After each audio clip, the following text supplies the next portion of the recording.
Welcome students, Galaxy classes में आप सबका स्वागत है।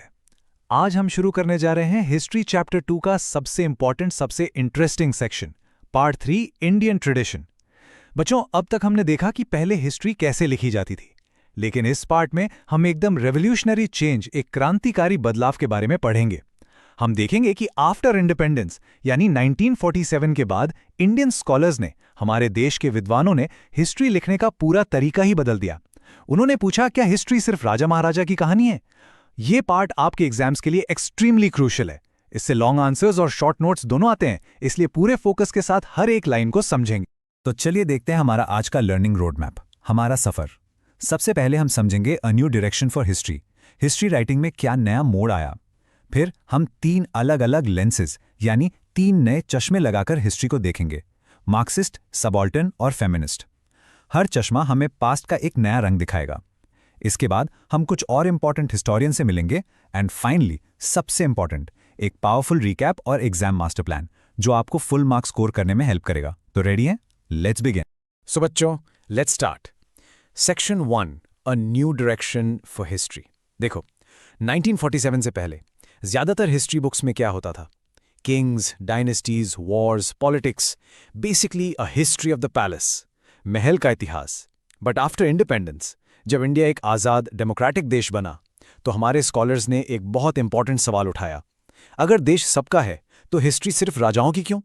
उन्हें फील हुआ कि एक नए आज़ाद इंडिया की हिस्ट्री लिखने के लिए उन्हें सब लोगों की हिस्ट्री लिखनी होगी, the history of all it's people. तो फिर ये नया फोकस क्या था? It was an explosion of new ideas. Scholars ने सिर्फ पॉलिटिक्स पर नहीं, बल्कि कल्चरल हिस्ट्री यानी हमारे फेस्टिवल्स, आर्ट, डांस का इतिहास, सोशल हिस्ट्री यानी हमारे समाज, कम्युनिटीज और कास्ट सिस्टम का इतिहास, और इकोनॉमिक हिस्ट्री यानी लोगों की रोजी रोटी, ट्रेड, एग्रीकल्चर का इतिहास लिखना शुरू किया। यहाँ तक कि हिस्ट्री ऑफ साइंसेज और पॉलिटिकल आइडियोलॉजीज पर भी फोकस किया गया। So the crucial point is कि हिस्ट्री अब सिर्फ एक पॉलिटिकल रिकॉर्ड नहीं रही, वो एक 360 डिग्री स्टोरी बन गई, the story of the entire Indian experience. Now इस पॉइंट को अपने माइंड में स्टार मार्क कर लो बच्चों। ये जो इतना बड़ा बदलाव आया वो रैंडम नहीं था। It was guided by 3 major schools of thought, या 3 आइडियोलॉजिकल स्कूल्स। आइडियोलॉजिकल स्कूल का सिंपल मतलब है सोचने का एक खास तरीका। इन्हें आप 3 अलग अलग चश्मे, लेंसेज समझ सकते हो। ये 3 स्कूल्स हैं, Marxist history, subaltern history and feminist history. ये आने वाले हर टॉपिक का बेस है। चलिए एक एक करके इन तीनों लेंसेज को डिटेल में समझते।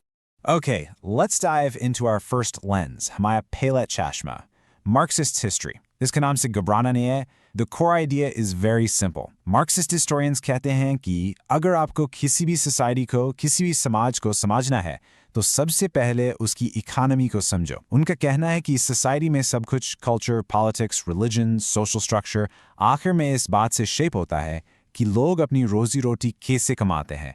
It's all about following the money and production.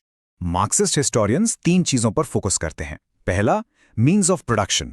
इसका सिंपल मतलब है उत्पादन के साधन, यानी वो चीजें जिससे कुछ बनाया जाता है, जैसे जमीन, लैंड, फैक्ट्रीज या मशीन्स। दूसरा, मोड्स ऑफ प्रोडक्शन, यानी काम करने का तरीका, द सिस्टम ऑफ वर्क। और तीसरा, इंडस्ट्रियल रिलेशंस, यानी इन मीन्स के ओनर्स और उन पर काम करने वाले वर्कर्स के बीच का रिश्ता। मार्क्सिस्ट हिस्टोरियंस मानते हैं कि इन्हीं 2 ग्रुप्स, ओनर्स और वर्कर्स के बीच का कॉन्फ्लिक्ट या झगड़ा ही हिस्ट्री को आगे बढ़ाता है। अब इसका इंडियन कॉन्टेक्स्ट क्या है? This is very important for your exams. Indian Marxist historians ने इन आइडियाज को यूज करके हमारे कास्ट सिस्टम को स्टडी किया। सदियों से कास्ट सिस्टम को एक रिलीजियस, एक धार्मिक स्ट्रक्चर माना जाता था, लेकिन मार्क्सिस्ट हिस्टोरियंस ने एक नया एंगल दिया। उन्होंने आर्ग्यू किया कि wait, what if the caste system also has economic roots. उन्होंने एनालाइज किया कि कैसे इकोनॉमिक चेंजेस, जैसे खेती के तरीके बदलने या नई इंडस्ट्रीज आने से कास्ट सिस्टम के अंदर भी ट्रांजिशंस यानी बदलाव आए। ये एक रेवोल्यूशनरी आइडिया था बच्चों। तो चलिए इंडिया के कुछ इंपॉर्टेंट मार्क्सिस्ट हिस्टोरियन से मिलते हैं जिन्होंने इस फील्ड में बहुत बड़ा काम किया। सबसे पहले दामोदर धर्मानंद कोसांबी। इनका काम एंशिएंट इंडियन हिस्ट्री पर एकदम ग्राउंड ब्रेकिंग माना जाता है। फिर आते हैं कॉमरेड श्रीपद अमृत दांगे, जो इंडियन कम्युनिस्ट मूवमेंट के एक बहुत बड़े लीडर थे। इनके अलावा रामशरण शर्मा और कॉमरेड शरद पाटिल जैसे स्कॉलर्स का काम भी बहुत नोटेबल है। इनके नाम आपको शॉर्ट नोट्स के लिए याद रखने हैं। Let's talk about Comrade Dange in a little more detail. He was one of the founder members of the Indian Communist Party. उनकी लिखी हुई book Primitive Communism to Slavery Marxist historiography का एक क्लासिक एग्जाम्पल है। इस book के title का मतलब समझो। प्रिमिटिव कम्युनिज्म यानी वो शुरुआती टाइम जब इंसान कम्युनिटीज में रहते थे और सब कुछ जमीन से लेकर शिकार तक सबका होता था, और स्लेवरी यानी गुलामी। ये बुक रिप्रेजेंट करती है कि कैसे इकोनॉमिक चेंजेस की वजह से सोसाइटी आगे बढ़ी और प्राइवेट ओनरशिप और गुलामी जैसे सिस्टम शुरू हुए। तो मार्क्सिस्ट हिस्ट्री ने वर्किंग क्लास यानी मजदूरों को आवाज दी, लेकिन उनका क्या, जो सोसाइटी के इतने हाशिए पर थे, इतने मार्जिन्स पर थे कि उन्हें वर्कर भी नहीं माना जाता था, जैसे किसान, ट्राइबल कम्युनिटीज, लोअर कास्ट्स। ये सवाल हमें ले जाता है हमारे दूसरे और बहुत पावरफुल लेंस की तरफ, सबऑल्टर्न हिस्ट्री। इसका सिंपल सा मतलब है history from the bottom up, यानी हिस्ट्री का टेलीस्कोप उल्टा घुमाना, राजा के महल से नीचे देखने के बजाय आम आदमी की झोपड़ी से ऊपर देख। सबसे पहले इस वर्ड को अपने माइंड में लॉक कर लीजिए, सबऑल्टर्न। ये एक मिलिट्री टर्म था। सब मतलब नीचे और ऑल्टर्न मतलब रैंक। इसका लिटरल मीनिंग है द बॉटम मोस्ट रैंक्स, यानी सोसाइटी की हायरार्की में, पायदान में जो सबसे नीचे हैं, द ओप्रेस्ड, द वॉइसलेस। सदियों तक हिस्ट्री राजा, मंत्री, जनरल्स की कहानी थी, लेकिन सबऑल्टर्न हिस्ट्री इन लोगों को, इन आम इंसानों को हिस्ट्री का हीरो बनाती है, उनकी आवाज़ को, उनके फोक सॉन्ग्स को, उनकी कहानियों को रिकॉर्ड करती है। तो ये पावरफुल आइडिया आया कहाँ से? इसके बीज, इसके सीड्स मार्क्सिस्ट हिस्ट्री में ही थे। एक इटालियन थिंकर थे एंटोनियो ग्रामशी। उनका रोल बहुत इंपॉर्टेंट है। उन्होंने कहा कि हिस्ट्री हमेशा ऊपर से नहीं, बल्कि from the bottom most ranks of people, यानी समाज के सबसे नीचे के लोगों से शुरू होनी चाहिए। बाद में एक इंडियन हिस्टोरियन रंजीत गुहा ने इस आइडिया को इंडिया में एक proper academic school of historiography के रूप में एस्टैब्लिश किया। उन्होंने इस चश्मे को इंडिया के पास्ट को देखने के लिए परफेक्ट बना। But what's really interesting about this slide is कि इंडिया में ये एकेडमिक स्कूल बनने से बहुत पहले ही हमारे ग्रेट थिंकर्स ये काम कर रहे थे। महात्मा ज्योतिराव फूले और डॉक्टर बाबा साहेब अंबेडकर को हम इंडिया के ओरिजिनल सबल्टन हिस्टोरियंस कह सकते हैं। उन्होंने इन आइडियाज़ को एकेडमिक लेबल्स मिलने से डेकेड्स पहले ही अपनी राइटिंग्स में यूज़ किया था। ये एक बहुत प्राउड मोमेंट है हमारे लिए as students of Indian history. चलिए सबसे पहले बात करते हैं महात्मा ज्योतिराव फूले की। उन्होंने एक बहुत ही पावरफुल बुक लिखी, गुलामगिरी, जिसका मतलब है स्लेवरी। इस बुक में Mahatma Phule unfolded the history of the Shudratishudra communities. Unfolded का मतलब है पर्दे उठाना, राज खोलना। उन्होंने उन कम्युनिटीज के इतिहास को, उनके शोषण की कहानी को, उनके दुख और संघर्ष को दुनिया के सामने रखा, जिसे सदियों से छुपाया गया था। Let's be very clear on these terms बच्चों। ये शूद्र और अतिशूद्र कौन थे? These terms indicate the bottommost ranks in the caste system, यानी कास्ट हायरार्की में जो सबसे नीचे थे। महात्मा फूले का सेंट्रल आर्ग्यूमेंट ये था कि इन कम्युनिटीज का और औरतों का एक्सप्लॉयटेशन यानी शोषण under the name of religion यानी धर्म के नाम पर किया गया। ये कहना उस समय में एक बहुत बड़ी और हिम्मत की बात थी।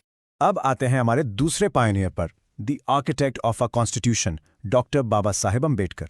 डॉक्टर अंबेडकर ने एक बहुत पावरफुल आर्ग्यूमेंट रखा। उन्होंने कहा कि इंडिया के कल्चरल और पॉलिटिकल एस्पेक्ट्स को शेप करने में दलित कास्ट का रोल बहुत बड़ा था, लेकिन कॉलोनियल और नेशनलिस्टिक दोनों तरह की हिस्ट्री ने उनके इस रोल को कभी एक्नॉलेज ही नहीं किया, कभी मान्यता ही नहीं दी। उन्होंने हिस्ट्री बुक्स के एक मैसिव ब्लाइंड स्पॉट पर उंगली रखी। सो डॉक्टर अंबेडकर ने सिर्फ ये कहा नहीं, उन्होंने इस मिसिंग हिस्ट्री को लिखने का काम किया। उनकी 2 बुक्स जो आपको एग्जाम के लिए बिल्कुल याद रखनी है, हु वर द शूद्रास और द अनटचेबल्स, ये दोनों सबऑल्टर्न हिस्ट्री के परफेक्ट एग्जाम्पल्स हैं। इन बुक्स के जरिए उन्होंने उन लोगों को एक हिस्टोरिकल वॉइस दी, एक ऐतिहासिक पहचान दी, जिनको सदियों तक इतिहास के पन्नों से बाहर रखा गया था। This was a powerful act of historical reclamation. And now our third and very important lens, feminist history. इसका कॉन्सेप्ट बहुत सिंपल बट ट्रांसफॉर्मेटिव है। सदियों तक हिस्ट्री को हिस्टोरी लिखा गया, यानी a narrative written by men about men. राजा, सेनापति, स्कॉलर सब पुरुष थे। फेमिनिस्ट हिस्टोरियोग्राफी ने इस वन साइडेड व्यू को चैलेंज किया और एक सिंपल सा सवाल पूछा, वेयर आर द वुमेन? औरतों की कहानियां कहाँ? The main problem was कि mainly male scholars were involved in the writing of Indian history. इसका रिजल्ट क्या हुआ? The role and achievements of women in history remained neglected. औरतों का योगदान, उनकी उपलब्धियां, उनके स्ट्रगल्स, सब कुछ अनदेखा कर दिया गया। तो फेमिनिस्ट हिस्टोरियंस का सबसे पहला और बड़ा काम था इस भूल को सुधारना। उन्होंने वुमेन की राइटिंग्स को ढूंढना शुरू किया, उनकी लाइफ पर रिसर्च की और हिस्ट्री में वुमेन की पोजीशन को रीथिंक किया, यानी इस पर दोबारा से विचार किया। 19th सेंचुरी इंडिया में इसकी सबसे बड़ी पायनियर थी Tarabai Shinde. Your text book calls her the foremost one, यानी सबसे आगे। उनका काम इनकलाबी था, revolutionary. She wrote attacking the male dominated social system and also the caste system. उन्होंने समझाया कि ये दोनों सिस्टम मिलकर औरतों का शोषण करते हैं, उन्हें दबाते हैं। ये बहुत डीप इंसाइट थी। उनकी बुक का नाम और पब्लिकेशन ईयर आपके 1 मार्क क्वेश्चन के लिए वाइटल है। द बुक वॉज स्त्री पुरुष तुलना, जिसका मतलब है a comparison between women and man. ये 1882 में पब्लिश हुई थी। And this brilliantly illustrates this book is acknowledged as the first feminist book in India. Bharat की पहली नारीवादी किताब, एक ऐसी किताब जिसने सदियों की चुप्पी तोड़ी थी। अब आते हैं पोस्ट इंडिपेंडेंस एरा में। आज़ादी के बाद फेमिनिस्ट लिटरेचर का फोकस मॉडर्न इश्यूज पर शिफ्ट हो गया। अब बातें होने लगी एम्प्लॉयमेंट ऑफ वुमेन, यानी औरतों के रोजगार की। Treatment meted out to them at their workplace, यानी उनके साथ काम की जगह पर कैसा बर्ताव होता है।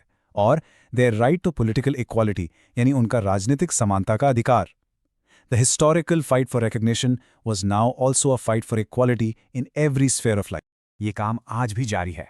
फॉर एग्जाम्पल, मीरा कोसाम्बी की बुक क्रॉसिंग थ्रेशोल्ड्स, इसमें पंडिता रामाबाई और डॉक्टर रुखमाबाई, जो इंडिया की पहली प्रैक्टिसिंग लेडी डॉक्टर थीं, उनकी लाइफ स्टोरीज पर एसेज हैं। और एक और इम्पॉर्टेंट स्कॉलर हैं डॉक्टर शर्मिला रेजे। उनकी book writing caste writing gender, Dalit women की ऑटोबायोग्राफीज यानी आत्मकथाओं पर बेस्ड है। बच्चों, ये बहुत इंपॉर्टेंट पॉइंट है। इससे पता चलता है कि फेमिनिस्ट हिस्ट्री कैसे सबल्टन हिस्ट्री से भी जुड़ती है। जेंडर और कास्ट की लड़ाई अलग नहीं है। बच्चों, अब यह समझना भी जरूरी है कि हर हिस्टोरियन इन 3 स्कूल्स, मार्क्सिस्ट, सबल्टन या फेमिनिस्ट में से किसी एक को फॉलो नहीं करता। There have been a number of Indian historians who wrote without embracing a particular ideology. उन्होंने किसी एक विचारधारा से बंधे बिना अपने तरीके से आज़ादी से हिस्ट्री लिखी। इनमें से कुछ इंपॉर्टेंट नाम हैं। सर जदुनाथ सरकार, जो मुगल हिस्ट्री के मास्टर माने जाते हैं, सुरेंद्रनाथ सेन, रियासतकार जीएस सरदेसाई, जिनके बारे में हम अभी पढ़ेंगे, त्रियंबक शंकर शिजावालकर, और रीसेंट टाइम्स की बात करें तो historians like Yashwant Dinkar Phadke and Ramachandra Guha. इन सब ने इंडियन हिस्टोरियोग्राफी में अपने यूनिक पर्सपेक्टिव से बहुत एक्सटेंसिवली कंट्रीब्यूट किया है। Now for the do you know box. चलिए अब जीएस सरदेसाई जी के बारे में थोड़ा और जानते हैं। गोविंद सखाराम सरदेसाई एक बहुत इंपॉर्टेंट हिस्टोरियन थे, specially in the context of Maratha history. उनकी पब्लिकेशन मराठी रियासत मराठा हिस्ट्री के फील्ड में एक मॉन्यूमेंटल यानी एक बहुत बड़ी अचीवमेंट मानी जाती है। मॉन्यूमेंटल मतलब ऐसी चीज जो यादगार हो। उनका ये काम इतना फेमस हुआ, इतना रिस्पेक्टेड हुआ that people began to address him as Riyasatkar. ये उनको मिला हुआ टाइटल था, एक उपाधि थी। बच्चों, ये 1 मार्क का जैकपॉट क्वेश्चन है।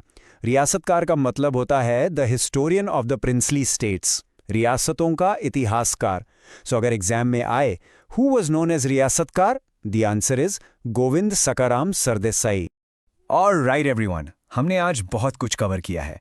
हमने देखा कि कैसे आज़ादी के बाद हिस्ट्री लिखने का नजरिया बदला। हमने 3 नए चश्मे पहनकर पास्ट को देखा। Now it's time for a quick powerful recap, एक मास्टर प्लान जिससे ये सारी नॉलेज आपके माइंड में लॉक हो जाए और आप एग्जाम्स में बेस्ट परफॉर्म कर सकें। सब लोग इस स्लाइड का एक स्क्रीनशॉट ले लीजिए। This table is your ultimate revision tool for this chapter. इसमें सब कुछ एकदम क्लियरली समराइज्ड है। देखिए, मार्क्सिस्ट हिस्ट्री, इसका फोकस क्या है? Economy, class struggle. Subaltern history, इसका focus history from the bottom up, आम लोगों पर। और फेमिनिस्ट हिस्ट्री, इसका focus role of women, gender perspective, साथ में की हिस्टोरियंस के नाम।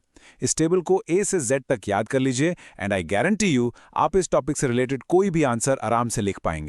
तो बच्चों, आज हमने देखा कि हिस्ट्री सिर्फ एक कहानी नहीं है। It has many perspectives, many voices. Marxist, subaltern, feminist, her lens हमें एक नया सच दिखाता है। जब आप हिस्ट्री पढ़ें तो हमेशा सोचिए कौन सी कहानियां हैं जो अभी भी सुनाई नहीं गई हैं। Whose history is still unwritten? Remember, history is a continuous conversation. Don't just study it, question it. Keep working hard और आप जरूर definitely succeed होंगे। This lesson was brought to you by Galaxy Classes, created only for study and concept clarity. Like, share, subscribe and press the bell icon for further notifications.